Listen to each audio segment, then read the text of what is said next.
Have you ever felt that strange tension when the doorbell rings and instead of excitement, you feel a wave of resistance? It's not that you dislike people, it's not that you're angry at the world, you simply don't enjoy having visitors. And then comes the guilt. Am I rude? Am I antisocial? What's wrong with me? Carl Jung, the father of analytical psychology, would tell you, nothing is wrong. In fact, this quiet discomfort may reveal something much deeper about your soul. In this video, we'll uncover Jung's insights about why some people need solitude, why the home is more than four walls, and why saying no to a visit can actually mean saying yes to your inner self. So, take a deep breath. You are not strange. You are not broken. You are simply listening to the voice of your soul. Stay with me, because the next 30 minutes may change the way you see your space, your energy, and yourself. Let's start with a simple truth. Not liking visitors is not about being shy. It's about energy. Carl Jung was the first to use two powerful words, introvert and extrovert. But he didn't mean quiet versus talkative. He meant how your energy flows. The extrovert draws strength from the outside world. Every handshake, every conversation, every crowded room. It charges them up. The introvert is different. Their battery doesn't refill in noise. It recharges in silence, in stillness, in time alone. So imagine this. You've been sorting your thoughts all day. Your inner world has finally found balance. And then, ding-dong, the doorbell rings. A guest steps in. And suddenly, the energy shifts. You feel the need to perform, to activate your social mask, to adjust your space. It's not anger. It's not arrogance. It's your energy system sounding the alarm. I'm full. I can't process more right now. Jung taught that this isn't a flaw.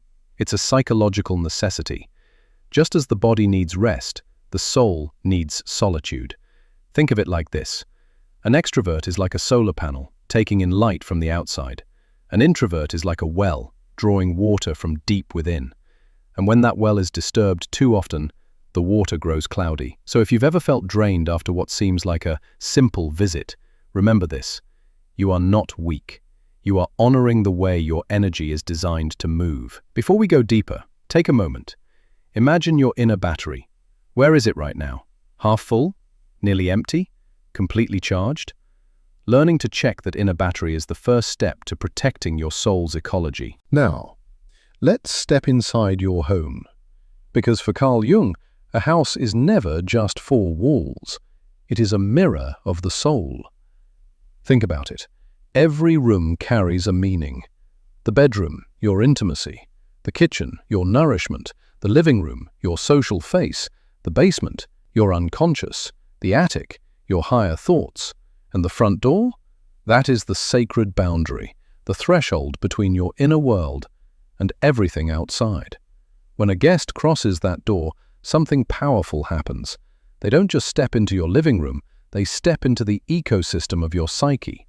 Even with good intentions, they bring their energy with them, their stories, their moods, their unspoken tension. And suddenly, your unconscious whispers, "This space is shifting.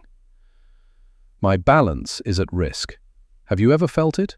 That strange unease when someone sits on your couch, touches your things, or simply fills the air with their presence. It's not hostility. It's not being unfriendly. It's sensitivity.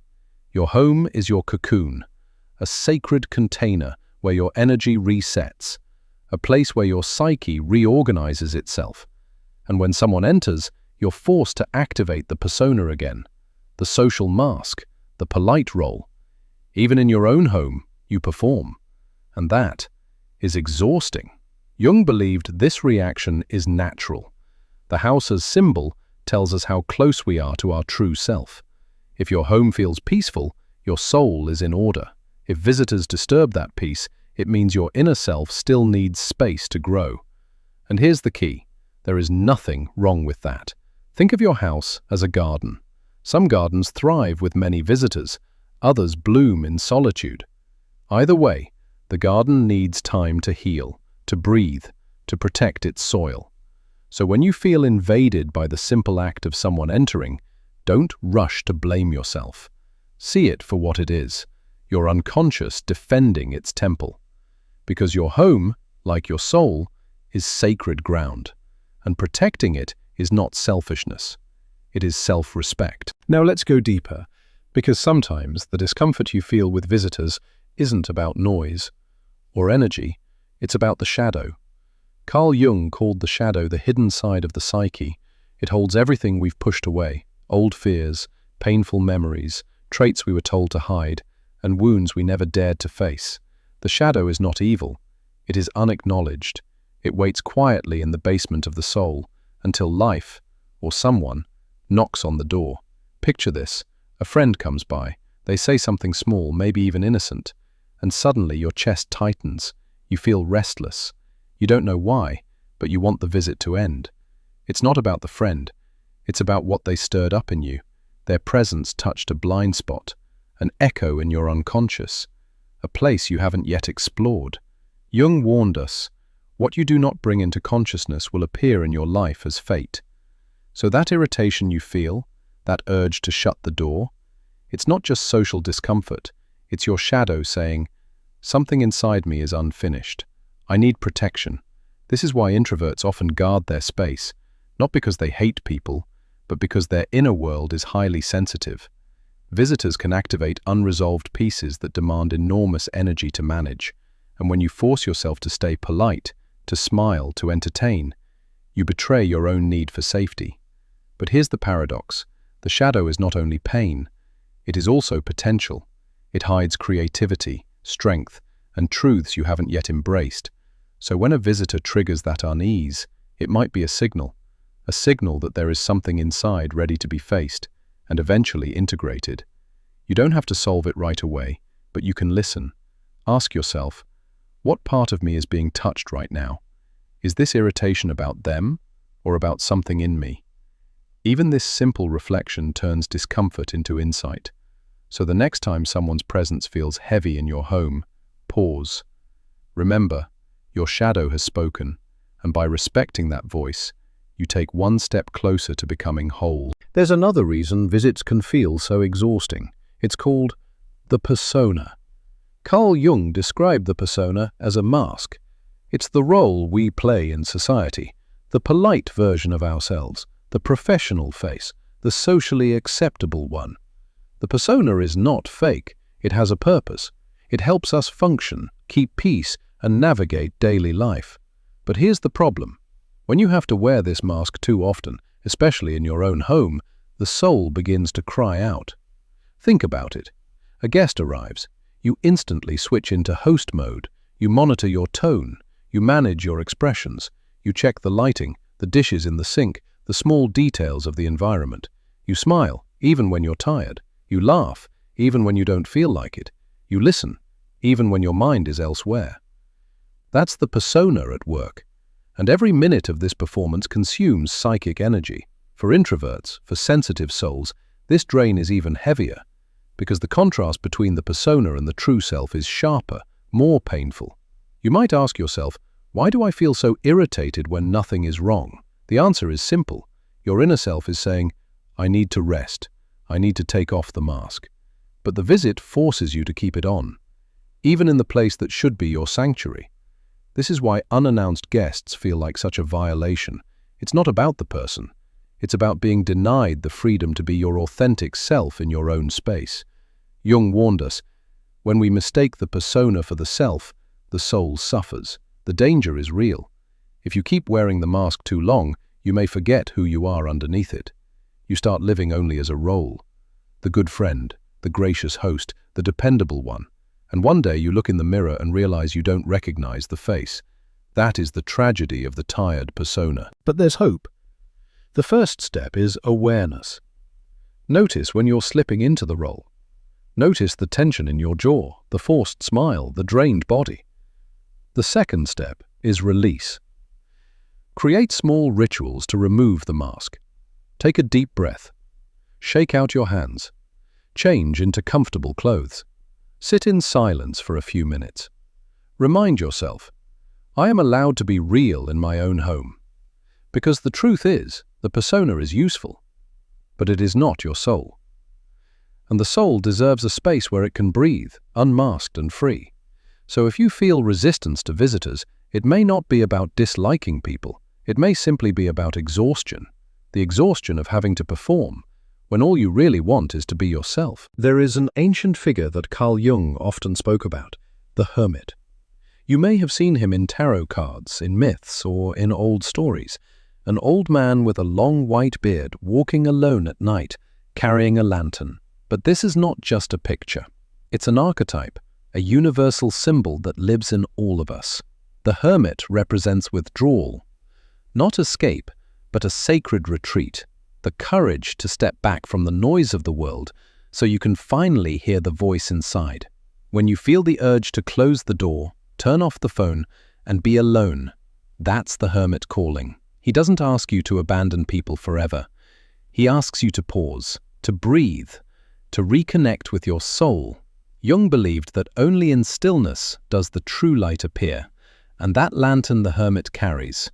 It symbolizes inner wisdom, the light you cannot borrow from anyone else, the light you must find within yourself. For many, solitude feels like weakness. Society tells us to always be social, always available, always on, but the hermit reminds us that solitude is not emptiness. It is fullness. It is space for reflection, healing, and growth. Think of nature. Even forests rest in winter. Even rivers slow in the cold. The pause is not death. It is renewal. So too with your soul. When you honor your need to withdraw, you are not rejecting life. You are preparing to return with deeper strength. The hermit archetype gives you permission. Permission to decline a visit. Permission to stay in silence. Permission to let solitude become your teacher. Because in that silence, you meet your shadow, you integrate your wounds, and you discover that the lantern has been inside you all along. So the next time someone asks, "Why don't you want company?" you don't need to defend yourself. Simply know you are answering the hermit's call. And that call, far from being strange, is sacred. The hermit is not lonely. He is whole, and his lantern shines brightest in the dark. Individuation, growing stronger through silence. So what happens when you actually listen to the hermit's call? When you respect the discomfort, close the door, and step into solitude? This is where Carl Jung introduced one of his most powerful ideas, individuation. Individuation means becoming who you truly are, not who society expects, not who your family projects, not the mask you wear in public, but the whole you, light and shadow, strength and weakness, the conscious and the unconscious together. And here's the truth. This process rarely happens in noise. It happens in silence. It happens when you dare to withdraw. Most people run from this. They chase company, chatter, constant distraction. Because silence can be terrifying. In silence, you hear your own doubts. You meet your own wounds. You face the emptiness you've tried to cover up. But Jung said this is necessary, because only in silence do you encounter the parts of yourself you've been hiding. Think of it like building a house. The walls may look strong, the paint may look fresh, but if the foundation is cracked, everything eventually collapses. Individuation is repairing the foundation, and that requires solitude. When you are alone, your defenses drop. You no longer need the persona. You no longer perform. You no longer waste energy pretending. In that space, your true self begins to rise. Slowly, quietly, but with real strength. And here's the paradox. The more you embrace solitude, the stronger your connections become later. Because now, you are not meeting people to fill a void. You are meeting them as a whole person, not for approval, but for truth. Jung warned, loneliness does not come from having no people around. It comes from being unable to express what truly matters. And that is why individuation requires silence, because only in silence can you discover what truly matters to you. Let's be clear. This is not about isolation forever. It's not about rejecting the world. It's about balance. It's about creating sacred time to listen inward, so that when you step outward, you bring authenticity with you. So how do you practice this? First, recognize the signal, that unease when visitors stay too long, that fatigue after constant conversation. That's not weakness. That's the soul asking for space. Second, honor it. Say no without guilt. Close the door with respect. Give yourself permission to retreat. Third, use solitude with intention. Not just scrolling, not just numbing, but sitting, writing, walking, breathing. Let silence become medicine. Fourth, Notice the changes. Over time, your irritability fades, your energy steadies, you feel lighter, clearer, more grounded. This is individuation at work. It's not dramatic, it's slow, but it is real. You begin to see yourself with new eyes, not as a role, not as a mask, but as a whole being. And from that wholeness, relationships transform. You no longer need constant visitors to feel valuable. You no longer feel guilty for saying no. You no longer fear being alone, because in the silence you have found strength. Jung believed this was the greatest task of a human life. Not success, not popularity, not approval, but individuation, the courage to become yourself. So the next time someone asks, "Why don't you want visitors?" you can smile gently, because you know the truth. It's not rejection, it's transformation. By choosing silence, you are not avoiding life.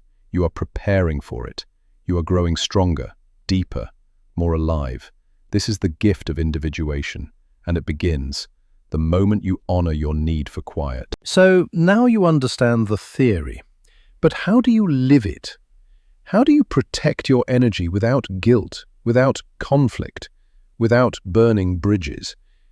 Here is a simple toolkit, 3 layers: micro, meso, macro. First, micro. These are quick actions, 10 seconds to 2 minutes, when the doorbell rings or when you feel drained instantly. Take 1 deep breath. Inhale for 4, hold for 4, exhale for 4, pause for 4. This resets your nervous system. Next, a simple script. Sorry, today doesn't work for me. Let's plan another time. Polite, clear, no guilt. You don't owe a long excuse. 1 sentence is enough. Second, meso. These are recovery rituals, 15 to 30 minutes after social contact. Maybe you take a warm shower. Maybe you walk alone in silence. Maybe you write 3 lines in a journal. I feel, I need, I choose. These actions return your energy to yourself. They tell your body, the visit is over. You are safe again. Third, macro. This is long-term design. The way you shape your life week after week. Decide your open hours. Perhaps no guests after 8:30 p.m. Perhaps weekends are sacred. Create gentle boundaries. I'd love to see you. Can we schedule for next week? Build a rhythm where solitude is not an accident, but a priority. And here's the key. This toolkit is not about rejecting people. It's about protecting your soul's ecology. Micro keeps you calm in the moment. Meso restores balance after. Macro ensures your life is aligned with who you truly are. When you practice all 3, you stop feeling guilty. You stop performing. You start living in rhythm with your own inner energy. That is freedom. And it begins with simple, practical steps. 1 breath, 1 boundary, 1 choice at a time. We've talked about solitude. We've honored the hermit. We've learned about individuation. But let's be clear. Jung never said, cut yourself off from the world forever. Life is not only retreat. It is rhythm. It is the dance between solitude and connection. Solitude without connection can become isolation. You may lose touch with the world. You may miss the mirrors that relationships provide. Connection without solitude becomes exhaustion. You drown in noise. You lose yourself in roles. You forget the voice of your soul. The art is balance. The practice is listening. So how do you balance the 2? Step 1. Listen inward. Ask yourself daily, do I feel nourished or drained? Your body always tells the truth. Tension, fatigue, irritability, signals you need space. Calm, openness, warmth, signals you're ready to connect. Step 2. Choose quality over quantity. Not every visit is equal. Some people leave you tired, others leave you lighter. Notice the difference. Choose to spend time with those who respect your space and honor your rhythm. Jung believed true connection happens only between whole selves, not between masks, not between projections. So let go of obligations that drain your soul and hold close the relationships that allow you to be real. Step 3. Communicate clearly. You don't need to explain everything. A simple, I need a quiet night tonight is enough. People who care will understand, and if they don't, That reveals more about them than about you. Boundaries are not walls, they are bridges with gates. You decide when the gate opens. You decide when it closes. Step 4. Create rituals for re-entry. When you do connect, give yourself space afterward. Light a candle, take a walk, sit in silence. This clears the energy and prepares you to meet yourself again. Here's the paradox. When you honor solitude, your connections deepen. Because you are no longer meeting others out of need, you are meeting them out of choice. And choice changes everything. Instead of clinging, you share freely. Instead of performing, you show up as you are. Instead of fearing rejection, you enjoy authenticity. This is the balance Jung pointed to, a conscious dialogue between the inner world and the outer world. So ask yourself, where in your life do you need more solitude? Where in your life do you long for deeper connection? The answer will not be static. Some seasons demand retreat, others invite community. Both are part of being human. The wisdom is knowing when to step inward and when to step outward. Solitude strengthens you. Connection grounds you. Together they make you whole. So now we've walked this journey together, from the energy of introversion to the house as a mirror of the soul, to the shadow that gets stirred, to the tired persona, to the wisdom of the hermit, to the deep path of individuation, and finally, to the balance between solitude and connection. And maybe you've realized something important. Not liking visitors doesn't make you strange. It doesn't make you cold. It doesn't make you antisocial. It makes you human. It makes you sensitive. It makes you attuned to the ecology of your soul. Jung taught us that the greatest tragedy is when we betray ourselves just to please others. And he reminded us that individuation, the path to wholeness, begins the moment we listen to the quiet voice inside. So if your body says no, if your spirit longs for silence, honor it, protect it, respect it. Because every time you force a smile, every time you open the door when you don't want to, every time you say yes while your soul screams no, you abandon yourself. But when you honor solitude, something shifts. Your energy restores, your clarity grows, and when you choose to connect again, you do it from a place of truth, not obligation. That is real freedom. That is real love. And that is what Jung wanted us to discover, that your way of being in the world is valid. Your longing for quiet is not a flaw. It is a gift. So the next time someone asks, "Why don't you like having visitors?" you can smile gently, because you know the answer. You are not rejecting life. You are embracing yourself. And that is the beginning of becoming whole. Before we close, I want to leave you with one question. What is one boundary, one ritual, or one act of self-care you will practice this week to honor your soul? Share it in the comments below, because your story might give someone else permission to protect their own. If this message resonated with you, take a moment to like this video, subscribe to the channel for more Jungian insights, and share this with a friend who secretly feels guilty for wanting to be alone. Together, we can create a culture where silence is respected, where solitude is sacred, and where every soul is free to bloom in its own rhythm.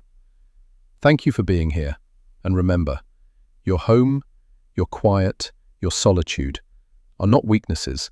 They are the temple where your soul returns to itself.